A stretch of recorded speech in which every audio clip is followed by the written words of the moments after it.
Bom dia a todos.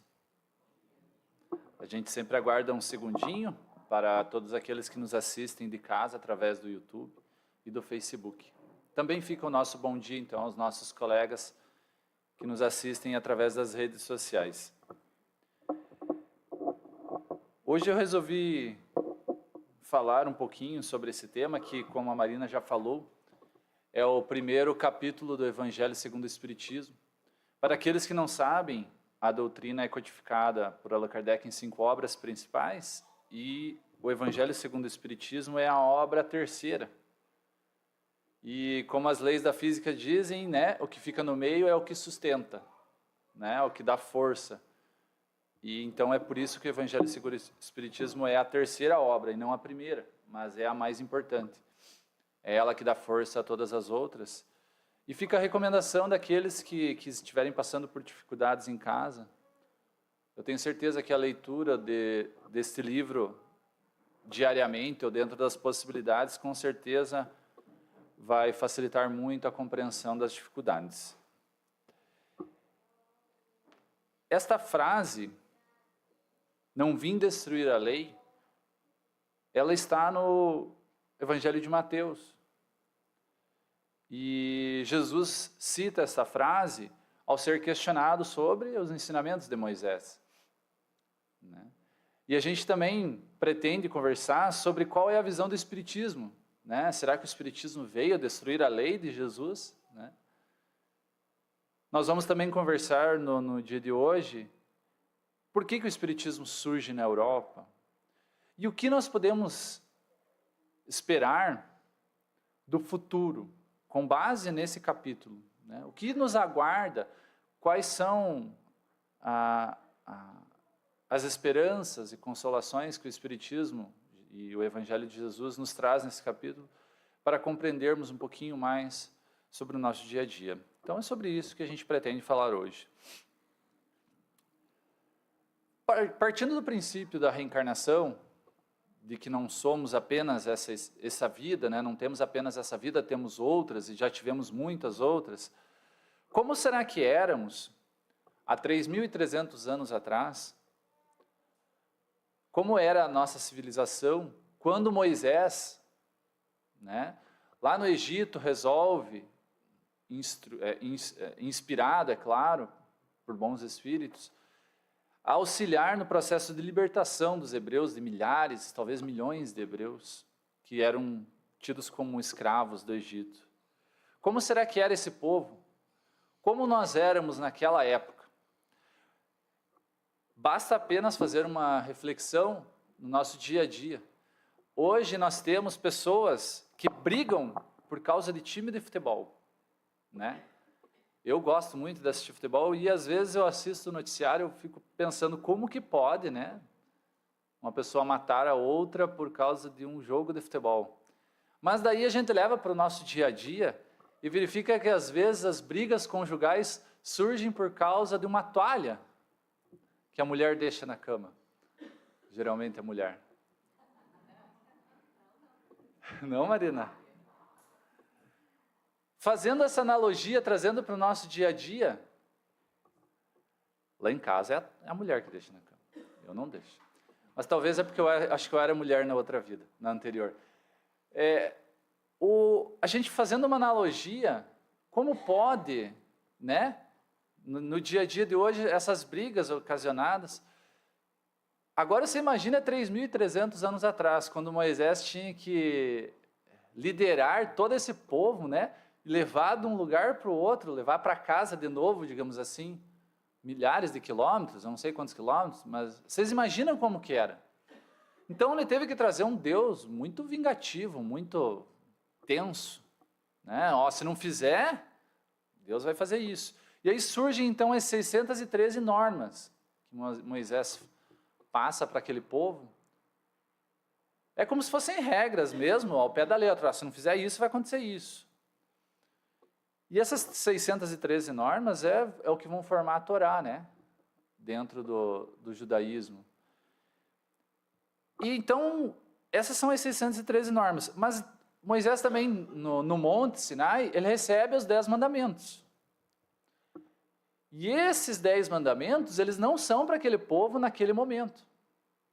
Esses 10 mandamentos, né, que nós conhecemos tanto nas outras religiões, em todas as religiões praticamente cristãs é falado,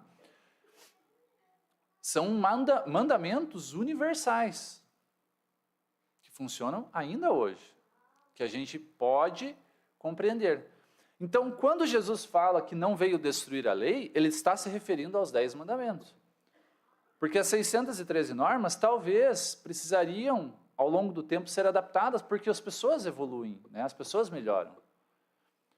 E então Deus manda, né, através, a gente reconhece na doutrina espírita, que foi uma inspiração de Moisés, dos espíritos que faziam a coordenação do planeta Terra, não diretamente de Deus, é pelo menos essa a compreensão que nós temos no Espiritismo. E Moisés, pela sua mediunidade, recebe essas sequências e traz esses ensinamentos naquela época. 1.300 anos depois, vem Jesus, né?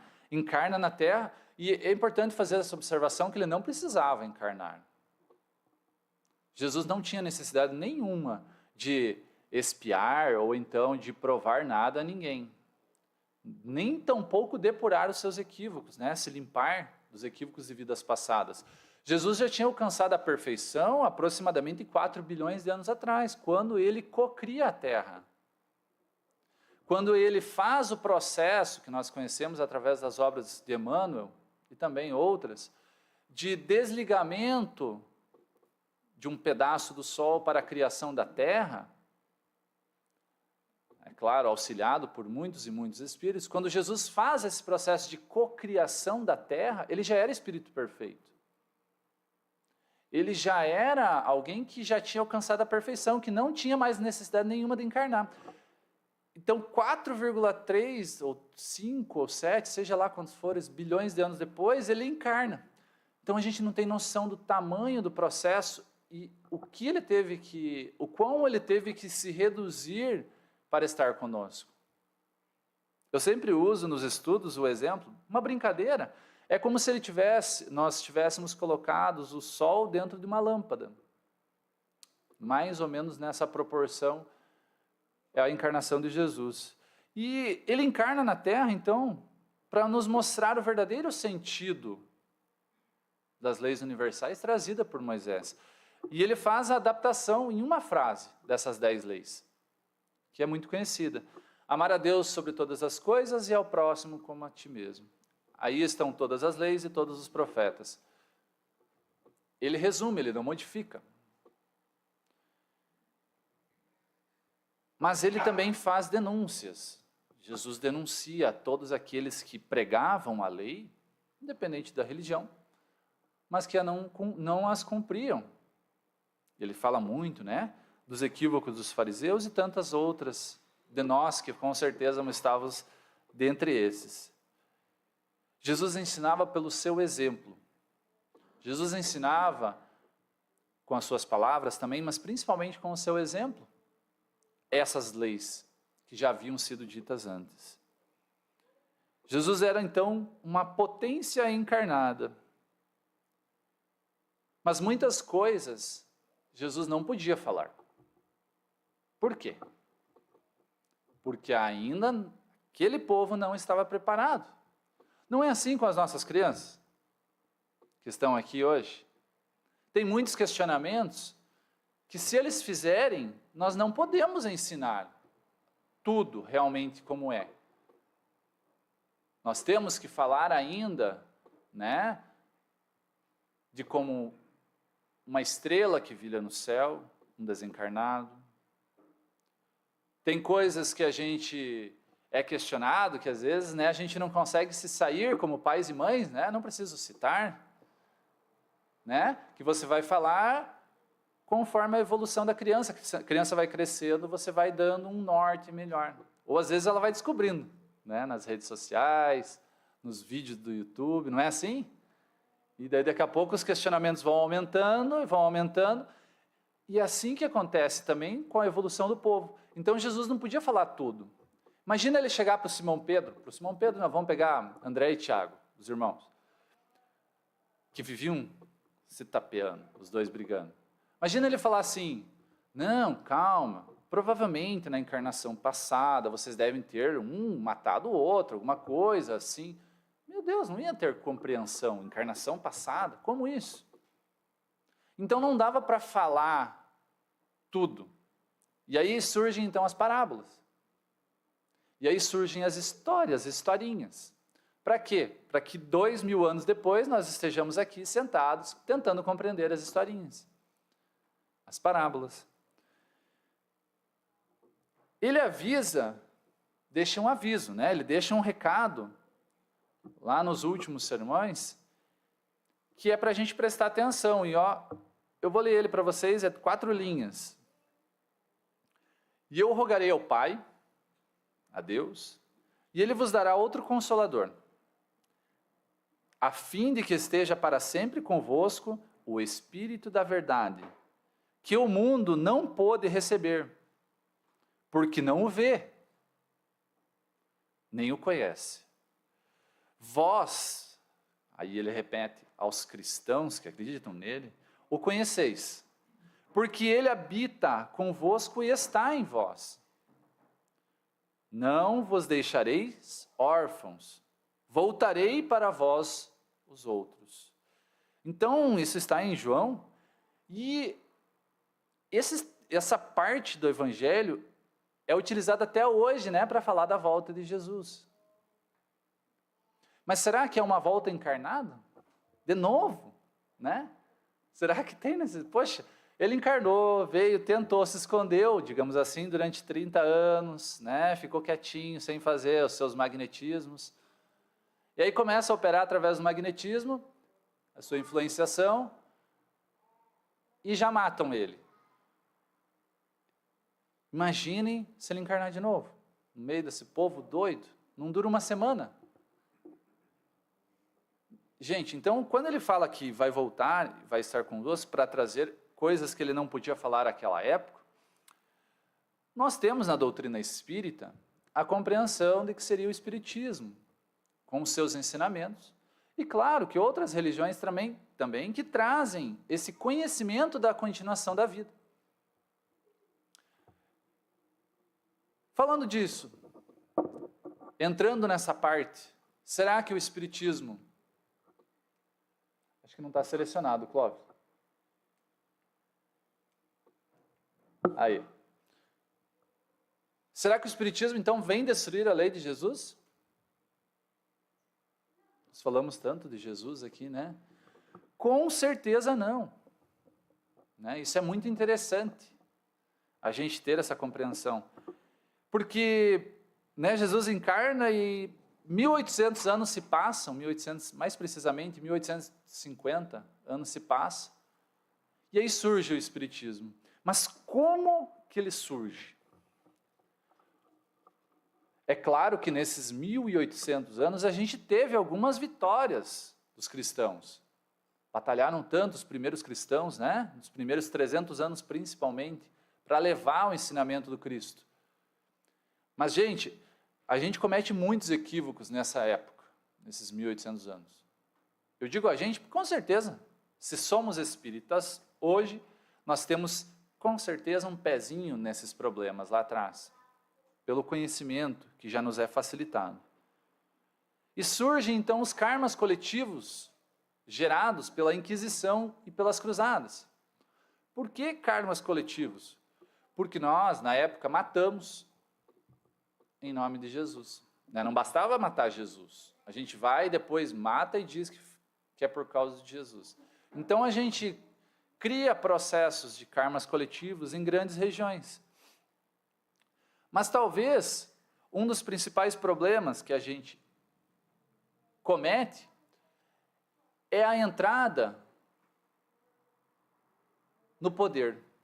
A entrada da doutrina espírita, a entrada do cristianismo no poder.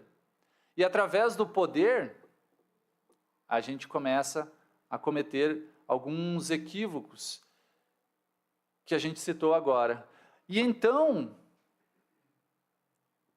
precisaria vir essa nova revelação que viria através do Espírito da Verdade. Mas como que isso ia vir se não tinha espaço? A ciência nem existia, a ciência estava no bolso praticamente da religião.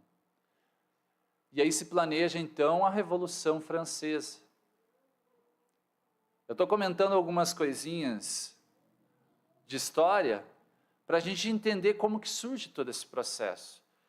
Porque sem a Revolução Francesa, é claro que ela comete muitos equívocos, muitas coisas erradas através da violência.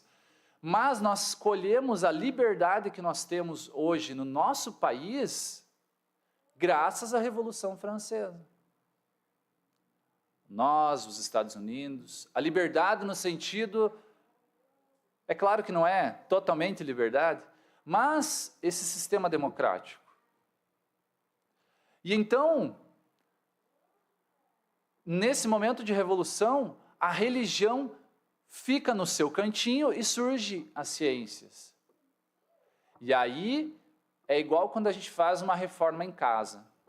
Imaginem vocês com a casa, nós com a nossa casinha lá, às vezes alugada, ou às vezes outras casas que já têm um pouquinho mais de poder aquisitivo, mas imaginem que ganham um dinheiro grande e você quer aumentar a sua casa. A primeira coisa que a gente ia fazer, provavelmente.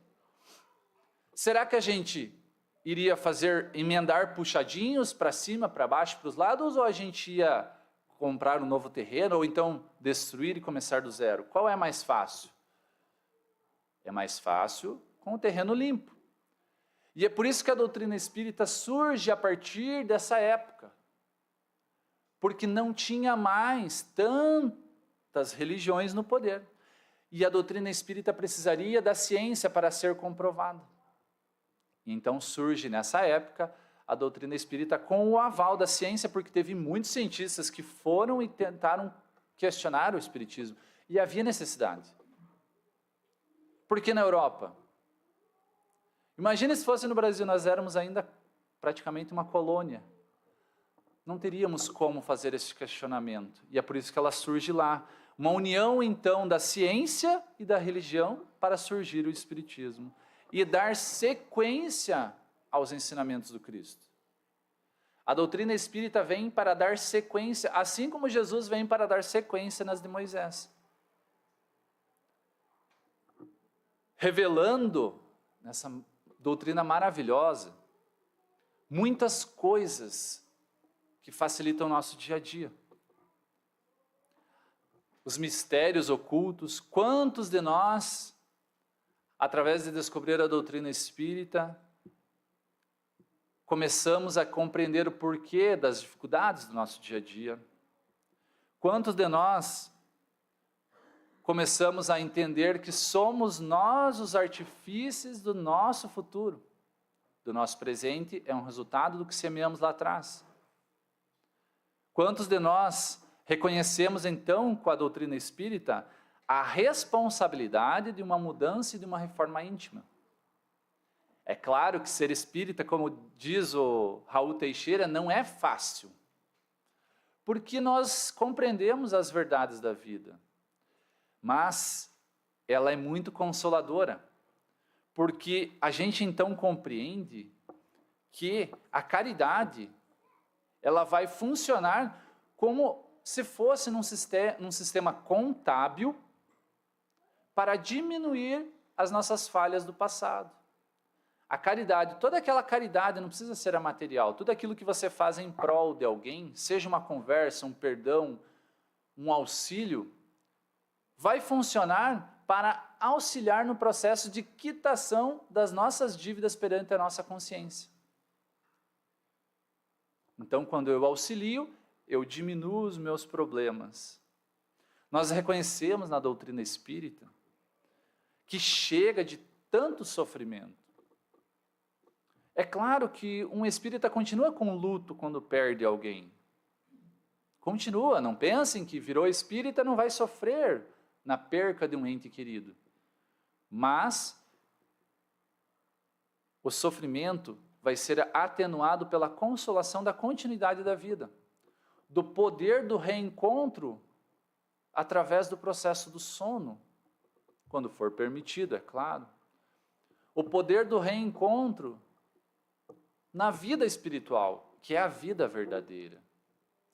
Então, a doutrina espírita, é claro que ela nos traz muitas responsabilidades, mas o principal que ela nos dá é esse consolo do reencontro com os nossos familiares e da percepção de que nós nunca estamos sós, porque sabendo que existem desencarnados aqui, junto conosco, naqueles momentos de depressão, de ansiedade, de dificuldade, em que parece que o mundo está desmoronando, se nós fizermos um momento de reflexão, de oração, com certeza no nosso quarto ou ambiente que nós estivermos, nós vamos ser amparados e auxiliados.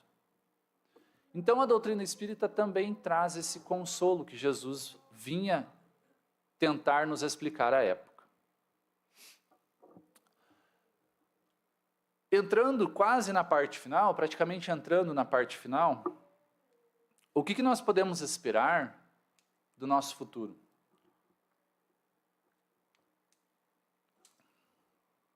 Nós reconhecemos que Jesus não veio destruir a lei de Moisés. Reconhecemos que a doutrina espírita também não veio destruir a lei de Jesus.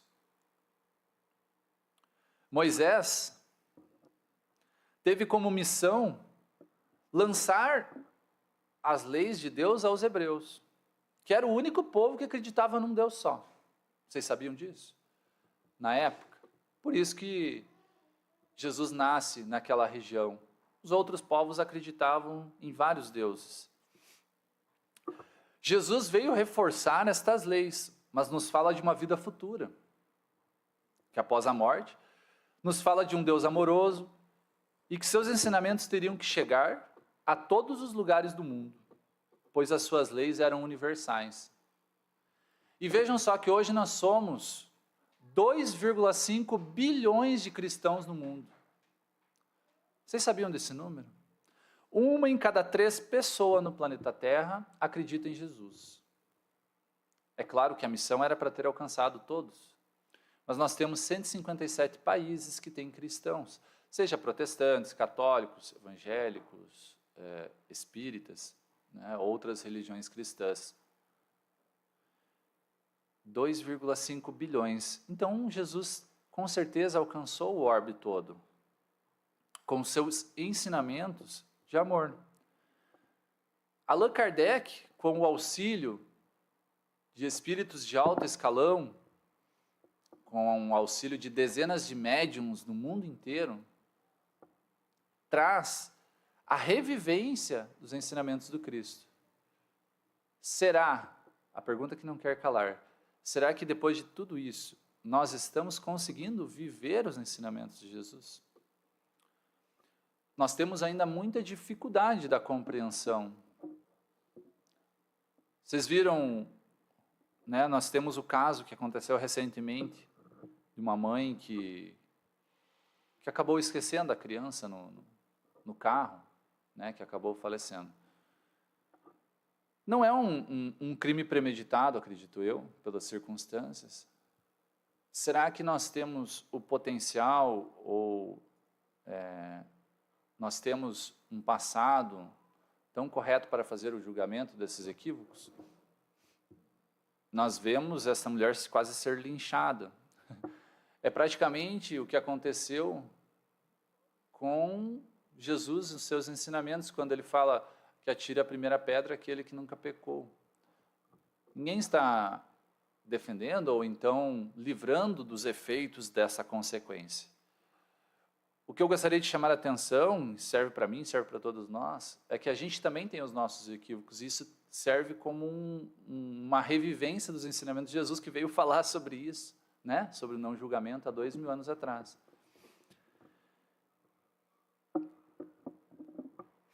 O cerne da doutrina espírita que eu comentei, que é o livro do Evangelho segundo o Espiritismo, neste primeiro capítulo que nós conversamos hoje, ele finaliza falando da nova era, desta terra que herdaremos um dia, daqui a um pouco tempo, né?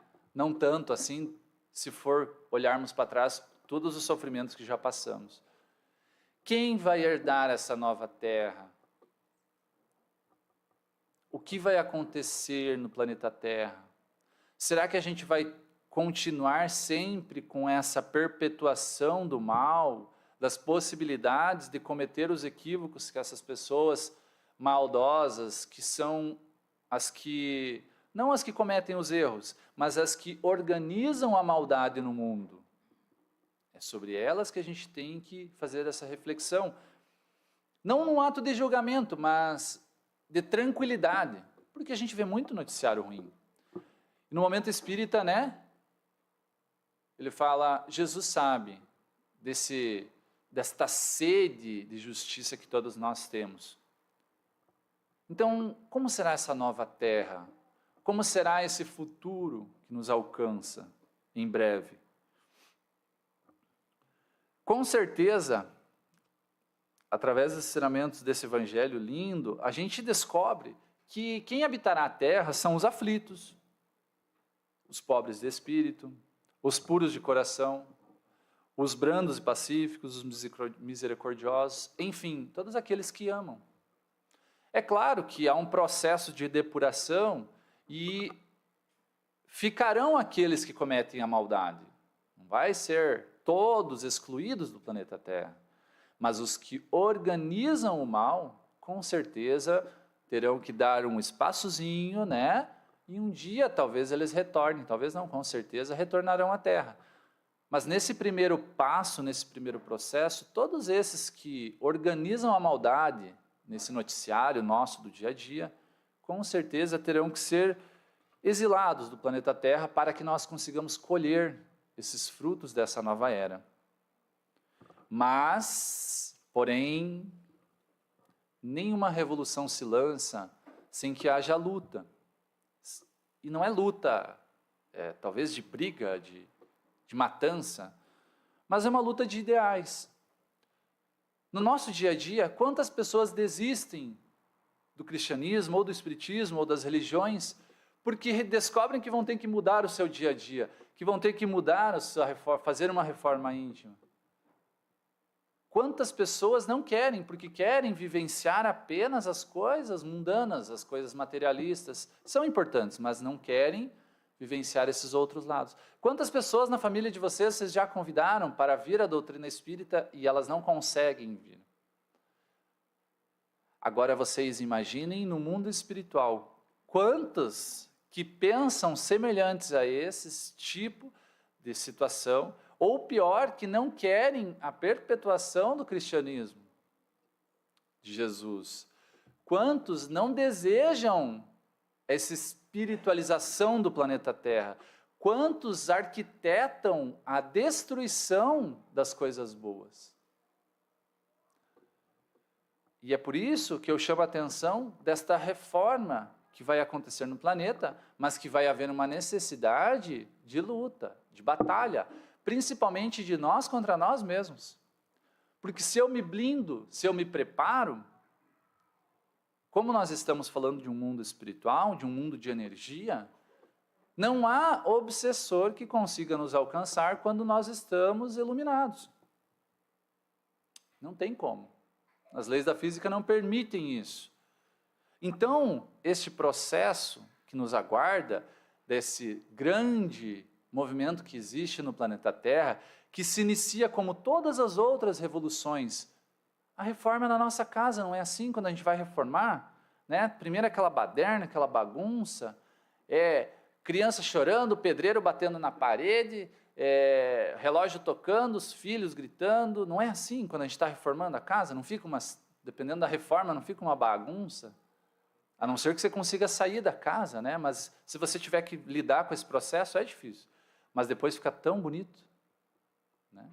Então, nessa reforma que vem se implantando no planeta Terra, através do Cristo, através dos seus continuadores, nós vamos precisar batalhar. E o recado está no final desse primeiro capítulo, e Fenelon, o espírito que dá esse recado, ele é muito enfático. Ele fala, olha, a gente vai precisar lutar, porque nós somos minoria hoje. Os bons, pela ocasião do planeta, não correspondem, os bons íntegros não correspondem a 30% da população. Nós temos aí uns 30% inclinados à maldade e o restante em cima do muro. E o que está para acontecer no planeta é uma coisa boa. Se é boa, faz parte, né? Os bons vão querer só os 30%. Então, há uma necessidade de reformulação e uma necessidade de batalha. Desencarnados e encarnados também, que não querem a volta do bom, do belo, né? Vão lutar para que nesta separação de joio e de trigo, que é o que Jesus falou que ia acontecer, nessa separação, continuem perpetuando as questões mais materialistas. E nós, quando escutamos isso naturalmente, nós vamos nos sentir ansiosos, não é mesmo? Quantos de vocês não desejariam olhar lá para fora e poder deixar as casas todas abertas, não se preocupar com o filho na escola, que poderá estar sendo arrombada, metralhada a escola por algum invasor? Quantos de vocês não gostariam de ter um trabalho mais correto e menos usurpador? Quantos de vocês, né, o trabalho que eu digo onde a gente trabalha, uma governança mais justa, seja de município, estado ou país? Quantos de nós não sonhamos com isso e a gente fica ansioso? Tem um livro, para finalizar, entramos na parte final agora, tem um livro lá na biblioteca que é do Haroldo Dutra Dias, ele se chama Apocalipse, Mitos e Verdades. E ele nos fala sobre os ciclos da vida. Na nossa vida não é ciclos. Vocês já pararam para pensar que vai ter momento que parece que as coisas, tem dias que a coisa dá tudo certo, não é assim? Daí tem outro dia que dá tudo errado.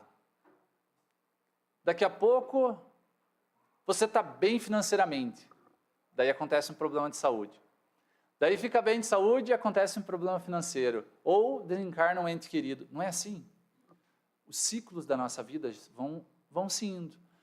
O dia, depois a noite, as 4 estações da lua. Se a gente for olhar as estações do ano, e vai se repetindo os ciclos, né? Criança, jovem, adulto, né? mais experiente, daí desencarna. Depois volta criança, e assim vai indo. Não é assim a gente acha que morre, mas depois só recomeça. E Haroldo Dutra Dias nos traz isso com muita naturalidade, nos falando desses ciclos. E tem um sábio, eu quero trazer um trechinho, um texto aqui para vocês, de 2.400 anos atrás. Ele está na parte da Bíblia do Velho Testamento, em Eclesiastes. E ele foi descoberto que era o rei Salomão, filho do rei Davi. E olhe como esse texto é maravilhoso para nós nos acalmarmos, nós diminuirmos um pouco a nossa ansiedade para esse futuro do Evangelho do Cristo. Olhem que texto lindo. Não passou lá, Clóvis? Eu acho que é a caneta mesmo. Vamos ver. Passa para mim lá que eu vou ler o texto. A imagem já nos fala de evolução. Eclesiastes, capítulo 3, versículos 1 ao 8. Vai ficar pequeno, mas eu vou ler. Tudo tem seu tempo determinado, e há um tempo para todo propósito debaixo do céu. Há tempo de nascer e tempo de morrer. Tempo de plantar e tempo de arrancar o que se plantou. Tempo de matar e tempo de curar. Tempo de derrubar e tempo de edificar. Tempo de chorar e tempo de rir. Tempo de prantear e tempo de dançar. Tempo de espalhar pedras e tempo de ajuntar pedras. Tempo de abraçar e tempo de afastar-se de abraçar. Tempo de buscar e tempo de perder. Tempo de guardar e tempo de lançar fora. Tempo de rasgar e tempo de coser. Tempo de estar calado e tempo de falar. Tempo de amar, tempo de odiar. Tempo de guerra e tempo de paz. Ele nos traz essa grande revelação que é aquilo que nós fazemos e depois colhemos. Matamos lá atrás, depois volta na família. Erramos, jogamos pedras no caminho, depois tem que ajuntar as pedras. Semeamos guerras, depois vamos ter que colher paz. Vamos ter que encontrar a paz nesse processo. Ele nos fala desse grande ensinamento que é tudo ao seu tempo. E é por isso que às vezes as coisas não dão certo no nosso dia a dia. Às vezes não é o tempo de Deus. Não é o tempo das coisas realmente acontecerem. Nós comentamos sobre as religiões, que Jesus não veio destruir a lei de Moisés, que o Espiritismo não veio destruir a lei de Jesus, e que todas as religiões, todas elas provavelmente não vão ser a religião do futuro, nem mesmo o Espiritismo, porque todas elas vão ter que, ao longo do tempo, ir se ramificando e se agrupando e se ajustando e se dando as mãos para formar a grande religião do futuro, que vai ser, com certeza, a fraternidade. Teremos muitas batalhas para isso acontecer, é claro, mas nós não somos imortais. A vida no mundo espiritual nunca é atingida pelos colossais problemas da terra carnal. A vida no mundo espiritual, ela continua linda e bela, de acordo com a nossa semeadura, é claro. Jesus nos falou do reino dos céus, né? Calma os aflitos, calma a minoria. As coisas vão se ajustar na terra e nos céus também, com certeza. Lembremos de que somos energia. E energia nunca morre, nunca acaba. Obrigado pela paciência, pelo tempo. Fiquemos todos, então, com esses ensinamentos do Mestre Jesus, corroborados e continuados pela doutrina espírita. Gratidão a todos.